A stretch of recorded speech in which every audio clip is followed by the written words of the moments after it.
Alors, on va continuer, non? Je Oui, pense. Merci à Rav Toda Rabba.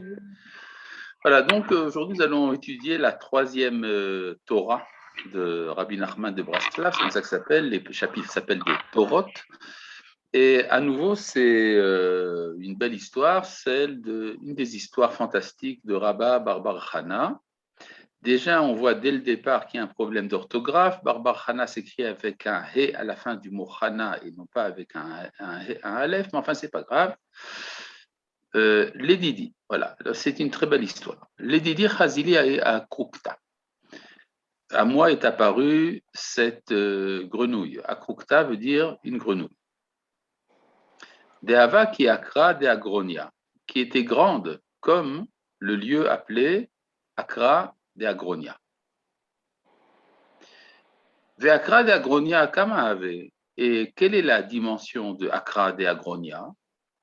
Chitin Bate, 60 maisons. C'est-à-dire que la grenouille est grande comme Akra de Agronia, qui est grand comme 60 maisons.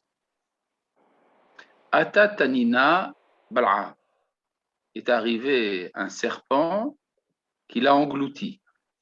Donc c'est un serpent énorme. Ata Pushkansa ou Bal'a Tanina, est arrivé un corbeau femelle. Pushkansa, ça veut dire un corbeau femelle. Je ne veux pas dire une corbeille. Uvala l'étanina et a englouti le serpent. Vesadik yativ beilana.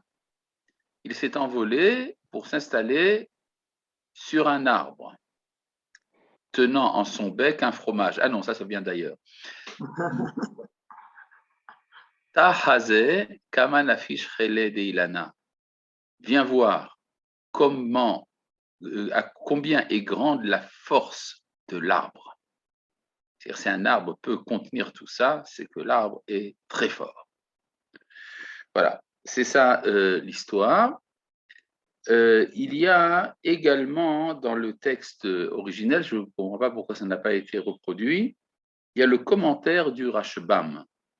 Le commentaire du Rashbam est important, je vous le lis. Rashbam, c'est très court.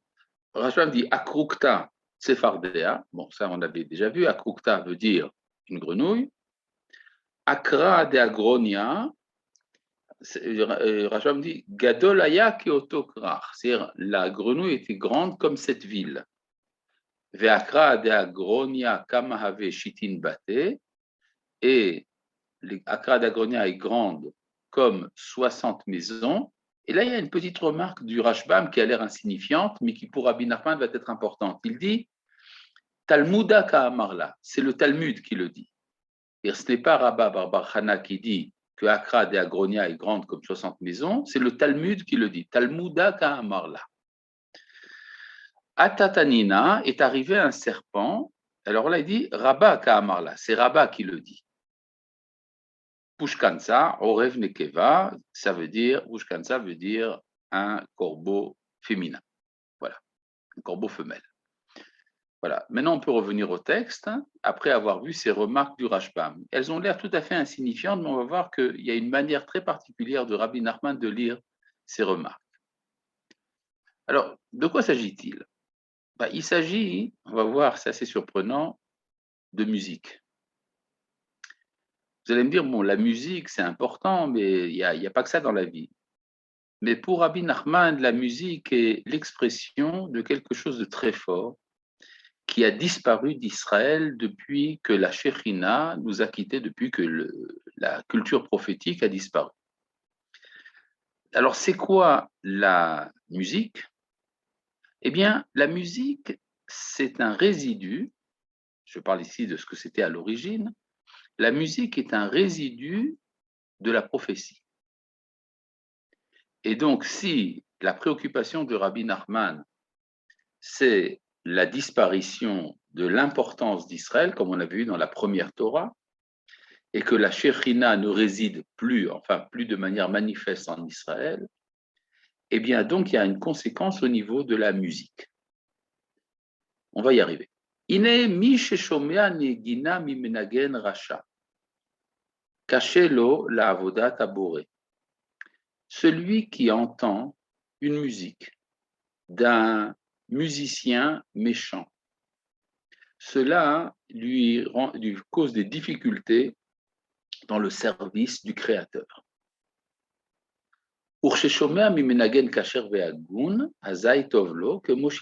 Et quand on entend d'un musicien qui est digne et bon, alors cela est bon pour lui, comme nous allons l'expliquer tout à l'heure.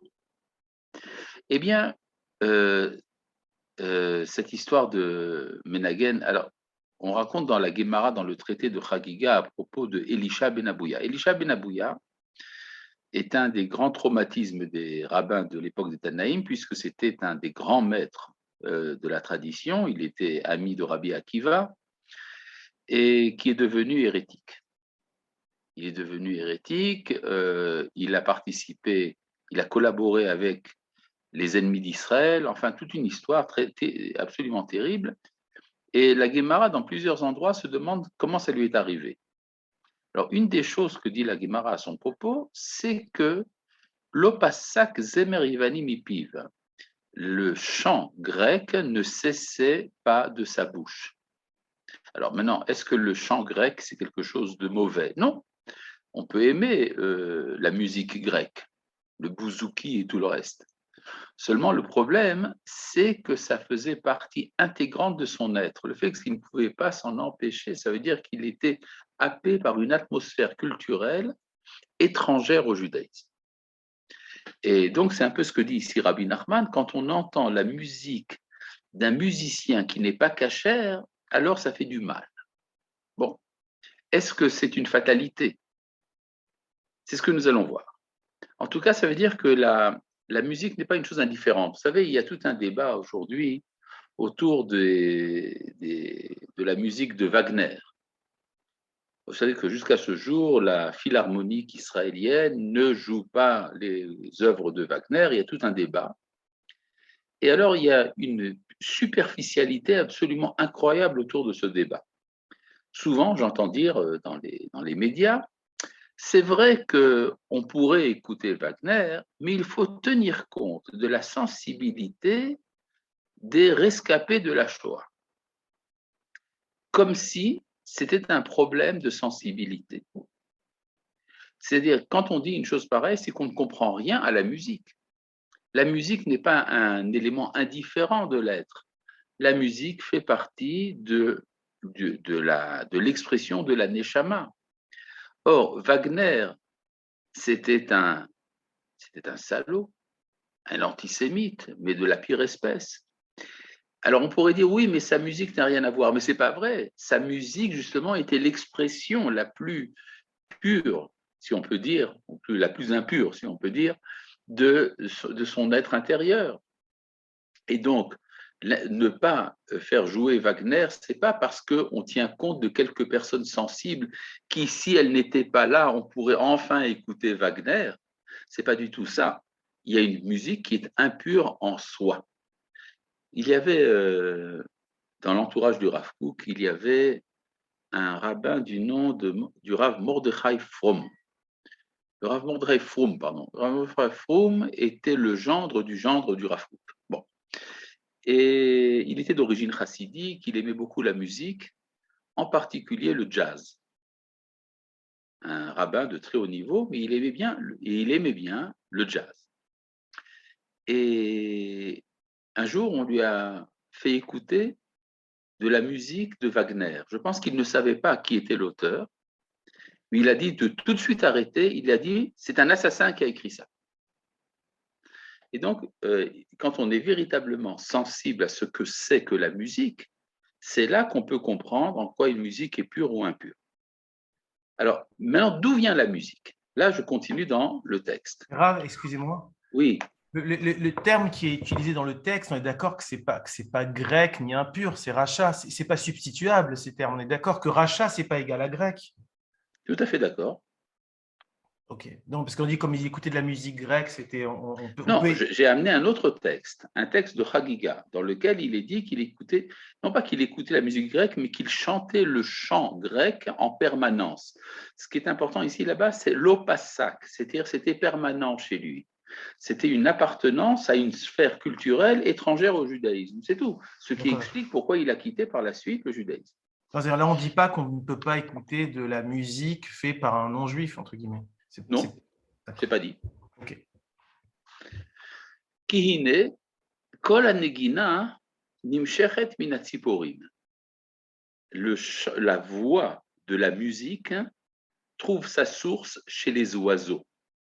Alors, c'est quoi les oiseaux? Ce n'est pas les oiseaux que vous entendez piailler, c'est des oiseaux, on pourrait dire des oiseaux métaphysiques.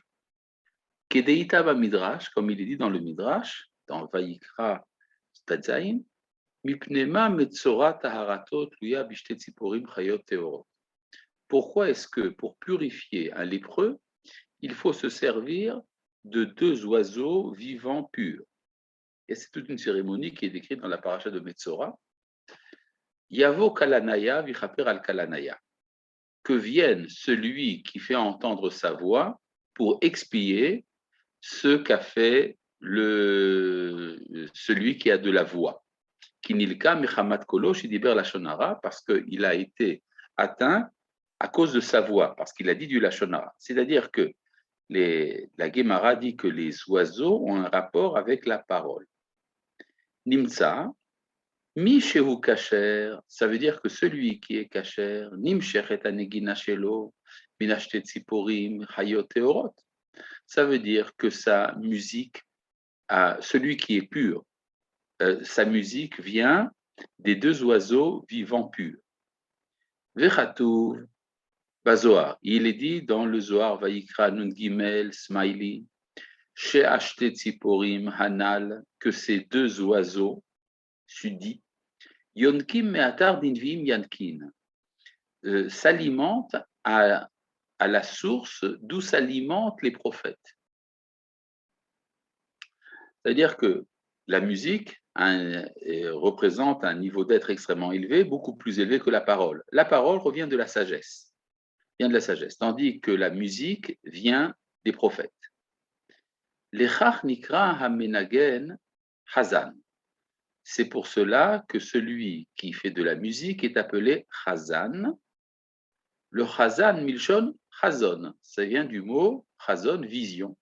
Hainu Leshon Nevoa, qui appartient donc au registre de la prophétie, qui lokea Hanegina, Meatar Dinviim Yankin, parce qu'il prend sa musique du lieu d'où s'alimentent les prophètes. Donc, ça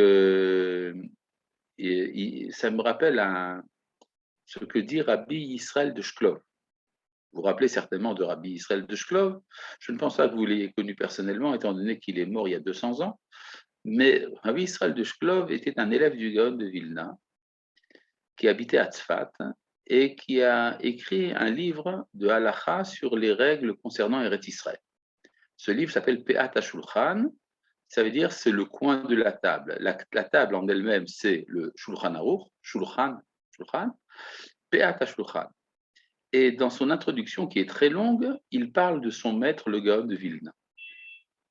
Une des choses qu'il dit au nom de son maître, c'est que le Gaon disait qu'on ne peut comprendre les secrets du Zohar que si il y a une musique qui l'accompagne. C'est-à-dire, si on ne comprend pas la musique, on ne comprend pas le Zohar. Il disait non seulement cela, que grâce à la musique, on peut ressusciter les morts ou bien au contraire faire mourir les gens. Les faire mourir comment? En jouant une musique qui va attirer l'âme. Et l'âme, donc, va quitter le corps pour écouter cette musique. Bon, ça revient un peu à ce qu'il dit dans la Gemara, que les soldats de Sancheriv sont morts d'avoir entendu le chant des anges du service. Ça veut dire que quand vous dites qu'elle vient des prophètes, elle vient de la Séphira de la Bina, contrairement à la parole qui vient de la Séphira Chochma, le lieu où s'alimentent les prophètes, d'après les kabbalistes, c'est Netzar Pehod, c'est-à-dire l'éternité et la splendeur, qui sont les séphirotes qui découlent de la Tiferet, si déjà vous parlez le langage des kabbalistes. Je suis désolé de ne pas être d'accord. C'est vrai que le Netzar Pehod sont insérés dans la Bina plus que dans la Chorma, mais enfin, ça c'est encore autre chose. Donc je reviens à cette histoire, ce que disait le Gaon de Vilna, c'est que la musique, il y a parfois une tonalité qui touche à la racine de l'être.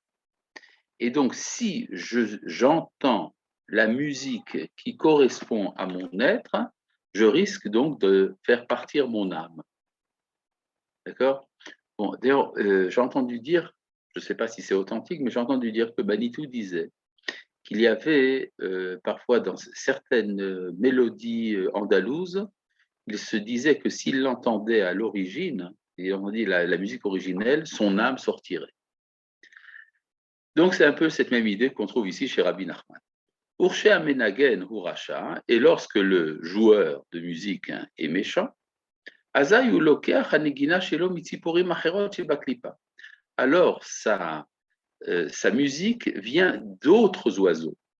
Ce sont des drôles d'oiseaux. Il y a d'autres oiseaux qui se trouvent dans les écorces. La klipa, ça veut dire les forces extérieures à la sainteté qui aspirent, qui s'alimentent à la kedusha et donc qui l'affaiblissent.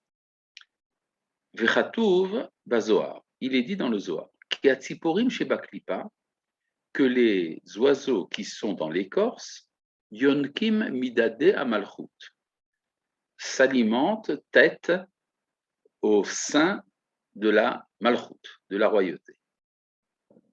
Alors, c'est quoi cette histoire des oiseaux qui s'alimentent au sein de la malchoute? Vous vous rappelez toujours la problématique de la malchoute chez Rabbi Nachman. C'est la malchoute, ça veut dire la royauté kipshuto, c'est-à-dire ça veut dire réellement la Shekhinah qui réside en Israël. Or, quand la Shekhinah ne réside pas en Israël, elle va résider chez les nations. Et donc, ils vont s'alimenter à ces sources-là. Je ne peux pas ne pas penser à l'origine de ce qu'on appelle le chant grégorien. Le chant grégorien, ou ecclésiastique, qui est en usage dans les églises, a été institué par le pape Grégoire le Grand. Grégoire le Grand, qui vivait à l'époque des Saboraïm, c'est-à-dire entre la fin de l'Empire romain et l'apparition de l'islam, donc c'était il y a quelque chose comme 1500 ans à peu près, Grégoire le Grand a institué le chant polyphonique. Le chant polyphonique, c'est dire plusieurs voix à la fois, et c'est ça qu'il a introduit dans l'Église, c'est ce qu'on appelle le chant grégorien. Et la tradition catholique, c'est que pour apprendre ce chant, il s'est adressé aux Juifs en leur demandant d'enseigner les chants qui étaient en usage dans le temple, dans le Beth Amikdash. Et donc, il y aurait un rapport entre ce chant-là et le chant du Beth Amikdash. Quelqu'un m'a raconté qu'un jour, le Rav Yosef Kapar, quand il était présent, le Rav Yosef Kapar était d'origine yéménite, rappelez-vous, et quand il était dans la bibliothèque du Vatican, a entendu une musique qui sortait d'une église, et il a dit, mais ça je connais du Yémen. Et donc, il y a effectivement, donc, ce qui est dit ici, que les oiseaux des écorces, les oiseaux de l'impureté s'alimentent au sein de la malchoute, ce n'est pas dénué même de réalité historique. Donc, je reviens ici au texte, il dit dans le Zohar que les oiseaux qui sont dans la klipa, dans l'écorce, s'alimentent au sein de la malchoute, et lorsque la nuit se divise en deux, c'est-à-dire minuit, Kden Karoza Karez, c'est alors que le crieur annonce Katsipori Mahuzot Bapar, Kahem Yukashim Bene Adam, c'est comme des oiseaux qui sont tombés dans un piège que tombent les fils de l'homme. Donc il y a ici un problème, c'est que si je veux écouter de la musique, et que je prends ça au sérieux, c'est pas simplement, disons, un arrière-plan musical, que vous savez, quand vous promenez dans un supermarché et vous entendez une musique de fond qui fait dalang, dalang, dalang, dalang. Aujourd'hui, 25% de réduction sur les produits ménagers. Dalang, dalang, dalang, dalang. Non, c'est pas de ça du tout dont il est question, c'est quelque chose de tout à fait sérieux. Et alors, la question qui a été posée tout à l'heure, c'est, oui, mais alors, est-ce que dans ce cas-là, on ne pourrait pas écouter la musique de n'importe qui? Alors là, Rabbi Nachman, qui est très préoccupé justement par ce problème, répond, Vatikunhu, et ce qui va réparer cela, Sheyuchal lishmoa negina mikol adam, de pouvoir entendre une musique de tout homme, c'est-à-dire, Rabbi Nachman pourrait très bien arriver à la conclusion, eh bien, puisque c'est comme ça, quand on écoute de la musique, il faut d'abord s'enquérir de savoir qui est le joueur, qui est le musicien. Ce qui réduirait énormément notre champ, dans les deux sens du terme, notre champ d'écoute. Or, ce n'est pas ça que dit Rabbi Nachman. Il dit au contraire, il veut pouvoir entendre toute musique. Ou il y a d'ailleurs chez les chassidim également cette idée qu'il y a ce qu'on appelle une rédemption des étincelles dans les musiques des goïms. Vous savez que les traditions chassidiques, les traditions musicales des chassidim remontent souvent très loin et elles sont souvent inspirées de chants et de musique des goïms des alentours. C'est-à-dire, il y a beaucoup de chants chassidiques qui sont ukrainiens en vérité ou russes. Il y a également chez les chassidim de Chabad des chants inspirés des marches napoléoniennes. Lorsque Napoléon se promenait à travers les plaines de Russie, eh bien, ses soldats avaient donc des chants de marche, et ces chants de marche se sont retrouvés dans le Beth Midrash des Chassidim de Chabad.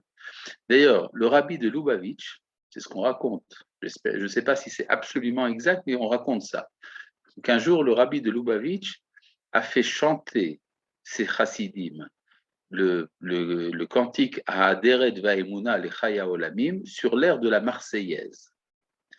Et le jour où il l'a fait, le soir même, le président Pompidou est mort. Alors, y aurait-il un rapport? J'en sais rien. Mais en tout cas, ça veut dire que les chassidim sont intéressés à entendre les musiques de tout le monde, justement. Donc, d'ailleurs, est-ce qu'il y aurait aujourd'hui chez nous une musique authentiquement juive? Ça se discute. Il y a chez les musicologues certaines suppositions, certaines hypothèses, mais rien n'est sûr. Et donc pour pouvoir entendre une musique de tout homme, ou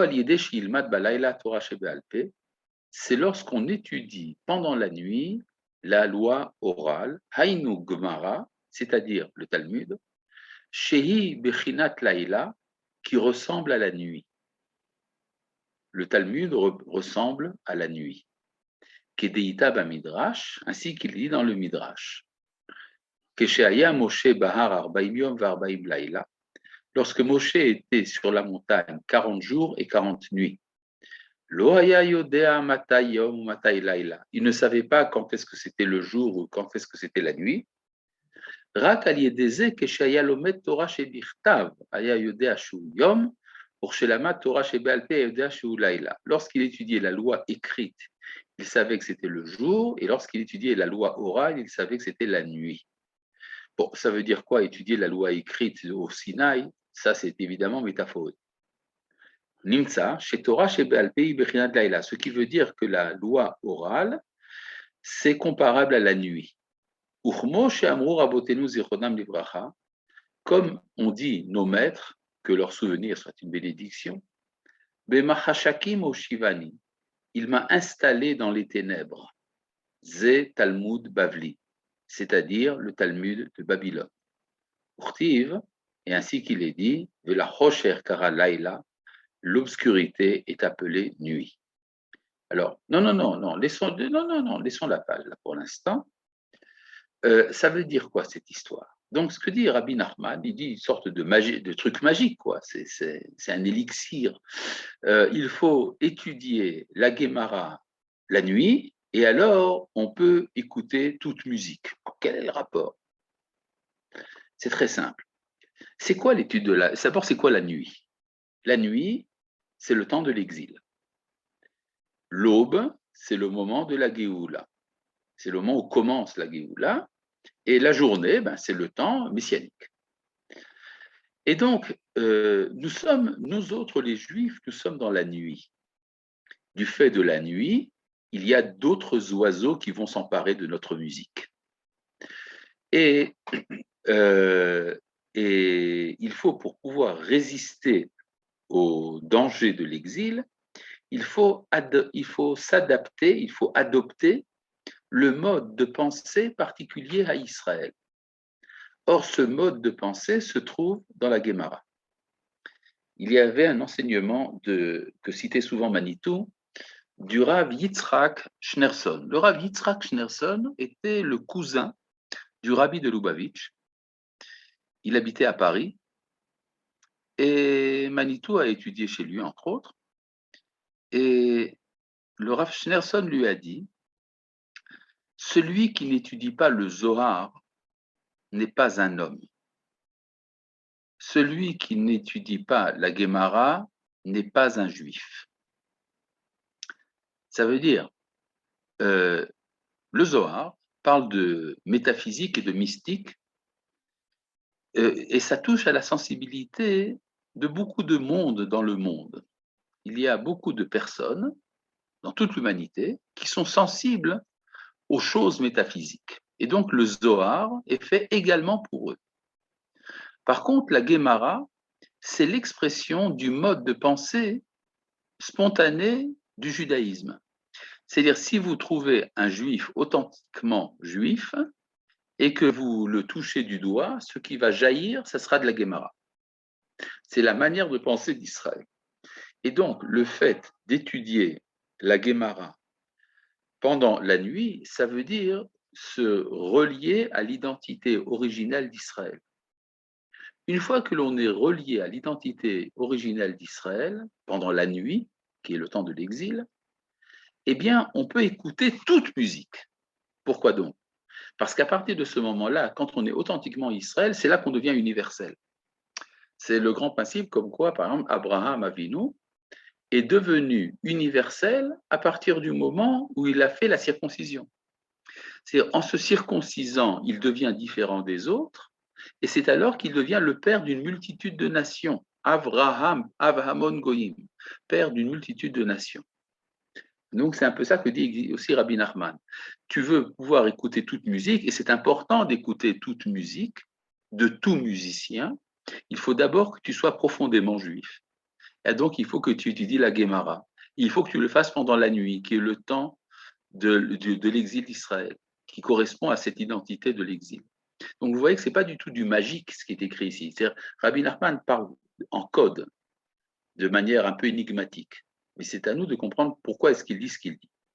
Passons donc maintenant à la page d'après. Alors, Oui, je suis là pour ça. on parle de musique ou des paroles de musique? Alors, ça dépend. Quand il dit negina, ça veut dire la musique. Quand il dit kol, ça veut dire les paroles, le chant. Parce que tout le début du texte, il a parlé que de Negina, il n'a jamais parlé de paroles, les Rachaïm, Il a parlé de kol aussi, il a parlé du chazan aussi. Il a parlé du chazan et il a parlé des oiseaux. D'accord? Ouvrez la cage aux oiseaux. Aïnou al-yedeh she'ilmad shas, c'est-à-dire en étudiant le Talmud. Shas, ça veut dire Shishas Darim, les 6 ordres de la Mishnah. Yetaken ashit izkain shebakane. Et c'est comme ça qu'on va réparer les 6 anneaux qui sont dans la gorge. C'est-à-dire comment ça s'appelle, la trachée.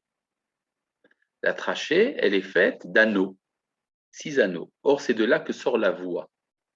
Donc, ces 6, chez Mehem Yotse Akol, d'où sort la voix. C'est-à-dire, il y a un rapport donc entre les 6 ordres de la Mishnah et la gorge. Vezeu Kumi Roni Balaïla. Et c'est pour ça qu'il est dit dans les Lamentations de Jérémie, dans Echa, lève-toi et chante pendant la nuit. Hainu, shetiyet kuma leharina. Ce qui veut dire qu'il faut relever la chanson. C'est-à-dire kumi, c'est-à-dire lève-toi, c'est-à-dire kumironi, relève le chant. Hainu aliede halayla, grâce à la nuit. Chez Gmarachas, c'est-à-dire l'étude du Talmud. Vous avez vu comment il a lu le verset. Kumi roni balayla, il faut relever le chant grâce au Talmud. Ah, keshelomed shelo lishma. Mais lorsqu'on n'étudie pas dans un but désintéressé, Aïnou bishvil kare rabbi, mais qu'on étudie pour être appelé mon maître. D'accord? C'est ce qu'on appelle l'olishma. J'étudie la Torah parce que je veux qu'on dise que je suis le maître. Alimud eno bechashivut kolkar. Et ce n'est pas vraiment de l'étude importante.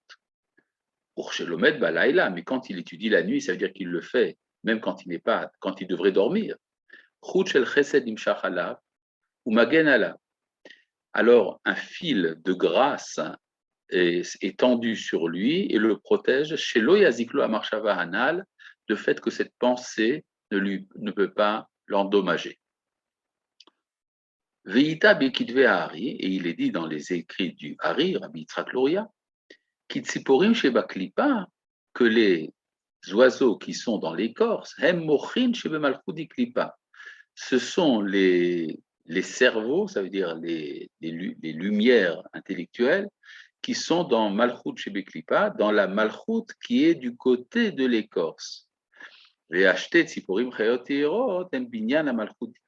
Tandis que les deux oiseaux vivants et purs sont ceux qui construisent la malchut de la sainteté. Et c'est pour ça que quand David a été loué en présence du roi Shaoul, Veyodea Nagen, on a dit de lui, il sait jouer. Qui a negina et binyan malchut, parce que la musique, c'est la construction de la malchut. Et les malchut, c'est pour ça qu'il mérite d'être roi. Effectivement, le Rambam, dans le Guide des Égarés, dit que lorsque le flux divin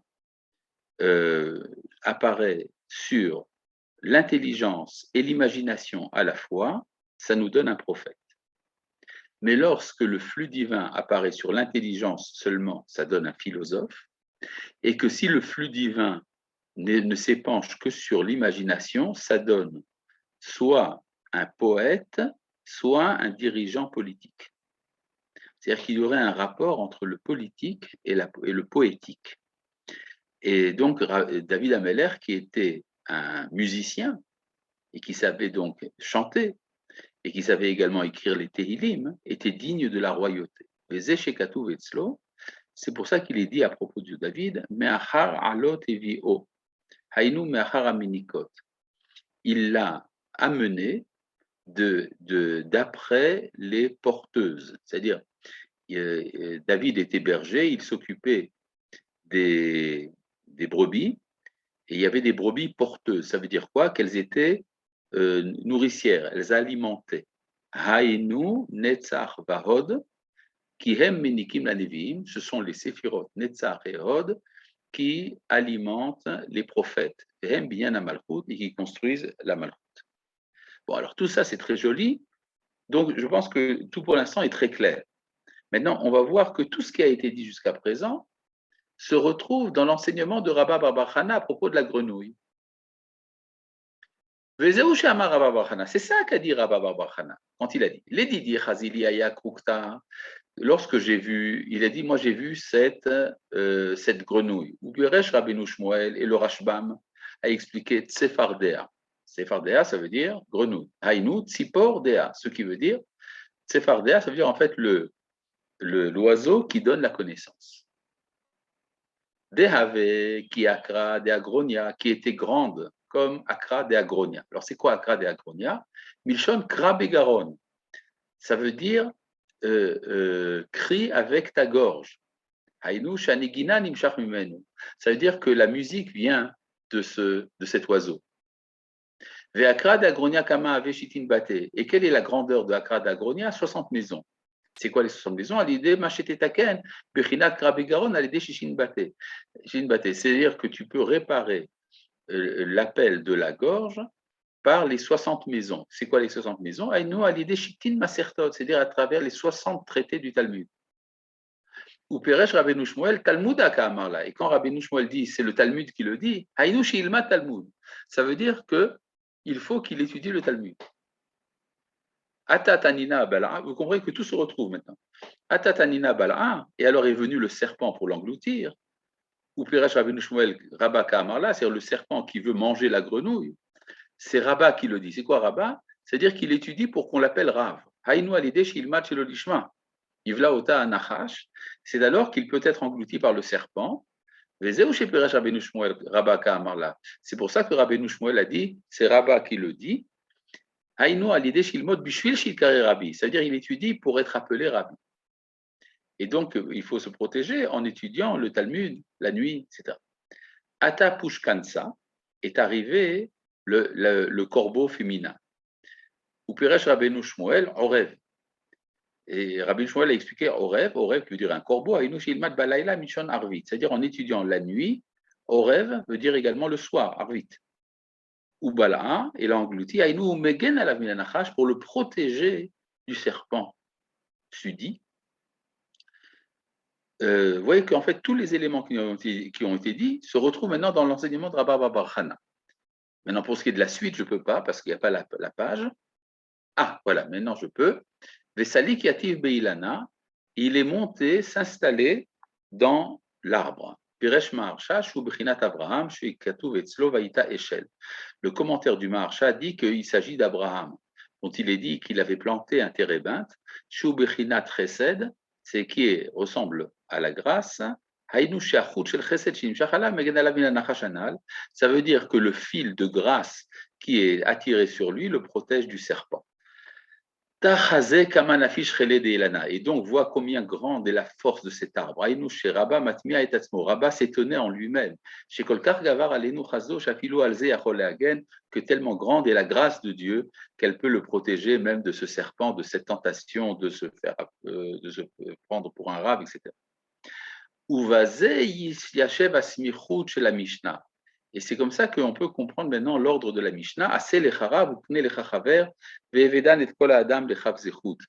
Fais-toi un rave, acquiers-toi un ami et juge tout homme avec bienveillance. Qui? Parce qu'en entendant la musique dont on a parlé, il répare la construction de la malchut. Et ça veut dire ça, fais-toi un maître. Ça veut dire qu'il doit réparer la malchut.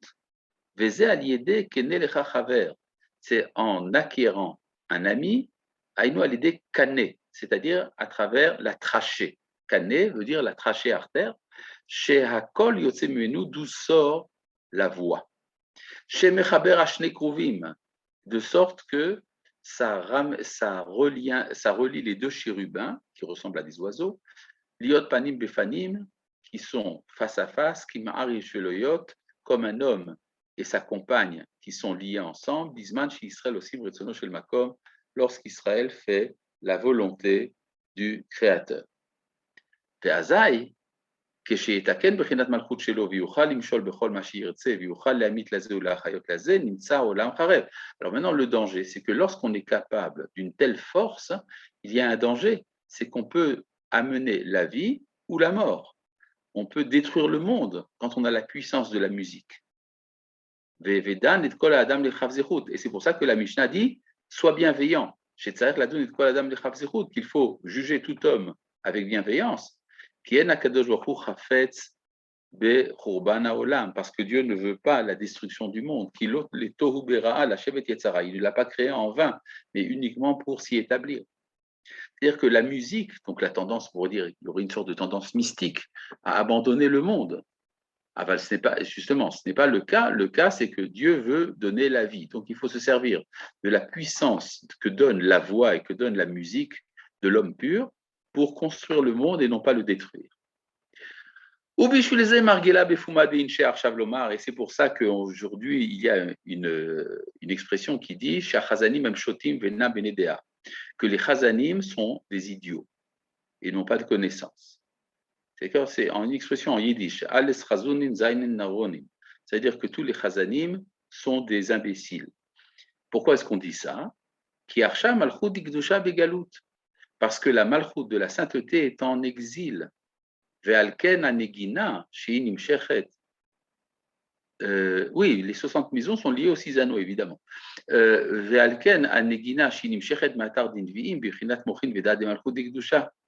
Et c'est pour ça que la musique qui a son origine dans le lieu des prophètes, du cerveau et de la connaissance de la malchoute de la sainteté, alors que Varshav de la malchoute de Galout, et alors aujourd'hui la malchoute est en exil, c'est pour ça que la musique est entamée. C'est pour ça que les chazanim n'ont pas la connaissance. C'est-à-dire que les chazanim sont des prophètes potentiels. Or, comme ils n'ont pas la dimension qu'ils devraient avoir, c'est la raison pour laquelle on dit qu'ils sont bêtes. Parce qu'ils n'ont pas la force maintenant d'attirer la musique de sa racine qui est dans la sainteté, qui est les mochin et la connaissance de la malchut de la sainteté. Avaléatid, mais dans le temps à venir, mais lorsque la malchut d'Ikdusha dans l'avenir deviendra, s'élèvera et que Dieu sera reconnu comme le roi de toute la terre, c'est alors que s'élèvera et se complétera la musique, à la manière de la date de Malchut d'Ikdusha d'où vient la musique. Comment faire pour la suite? Voilà. Vezeu, et c'est pour ça qu'il est dit, Ki melech al kol haaretz Elohim zamru maskil. C'est pour ça qu'il dit, lorsque Dieu sera roi de toute la terre, alors celui qui chante deviendra intelligent, maskil. Ki azai kishiye Hashem le melech al kol haaretz, c'est que lorsque Dieu sera roi de toute la terre, vitale malchut d'Ikdusha, et que s'élèvera la sainteté la malchut de la sainteté, azai zamru maskil. Aïnou, ce qui veut dire c'est-à-dire